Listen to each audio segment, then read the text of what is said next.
ഒപ്പം നമുക്ക് മറ്റ് വാർത്തകൾ എന്തൊക്കെയാണ്? ഇപ്പോൾ പുൽപ്പള്ളിയിൽ കടുവ പേടിയുണ്ട്. അപ്പോൾ ആ കടുവയൊന്ന് പിടികൂടുമോ? എന്താണ് അതിന്റെ ഒരു അപ്ഡേറ്റ്? അതെ, മാത്രമല്ല ഈ കോഴിക്കോട് മെഡിക്കൽ കോളേജിലെ മരുന്ന് ക്ഷാമത്തിന് പരിഹാരമായിട്ടുണ്ടോ എന്നുള്ളത് നമുക്കറിയണം.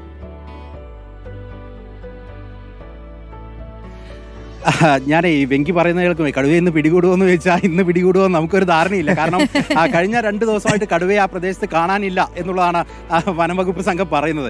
ഇതിലൊരു പ്രത്യേകത എന്താണെന്ന് വെച്ചാൽ ഇനിയിപ്പം മേറ്റിംഗ് പീരീഡൊക്കെ വരുവാണ്. അപ്പോൾ കടുവകൾ, ആനകൾ, അങ്ങനെ വന്യമൃഗങ്ങൾ പൂർണ്ണമായിട്ടും നാട്ടിലേക്ക് ഇറങ്ങുന്ന ഒരു സാഹചര്യം ഉണ്ടാവും. ഈ കടുവകളുടെയൊക്കെ കാര്യത്തിൽ പ്രത്യേകിച്ച് അവർക്ക് ഫൈറ്റ് ചെയ്യാനുള്ള ഒരു കപ്പാസിറ്റി നഷ്ടപ്പെട്ട് കഴിഞ്ഞാൽ അവരുടെ ടെറിട്ടറിയിൽ നിന്ന് മറ്റുള്ളവർ വന്നിട്ട് അവരെ അടിച്ച് പുറത്താക്കുമെന്നാണ് പറയുന്നത്. അങ്ങനെ ഈ കടുവയ്ക്കും ചെറിയ രീതിയിൽ പരിക്കുകളുണ്ട് എന്നാണ് കണ്ടിട്ടുള്ള നാട്ടുകാരൊക്കെ പറഞ്ഞു. അപ്പോൾ സ്വാഭാവികമായിട്ടും അത് പുറത്തേക്ക് ഇനിയിപ്പോൾ താൽക്കാലികമായി കാട്ടിലേക്ക് കയറിയിട്ടുണ്ടെങ്കിൽ പോലും സ്വാഭാവികമായും പുറത്തേക്ക് ഇറങ്ങും. അതുകൊണ്ട് തന്നെയാണ് 2 കുങ്കികളെ എത്തിച്ചുകൊണ്ടാണ് വനവകുപ്പ് സംഘം തെരച്ചിൽ നടത്തുന്നത്. ഇന്ന് ആ കുങ്കികളെ പൂർണ്ണമായും ഇറക്കിക്കൊണ്ടുള്ള തെരച്ചിലുണ്ടാകും. അതിൽ കോന്നി സുരേന്ദ്രനുണ്ട്, വിക്രമുണ്ട്.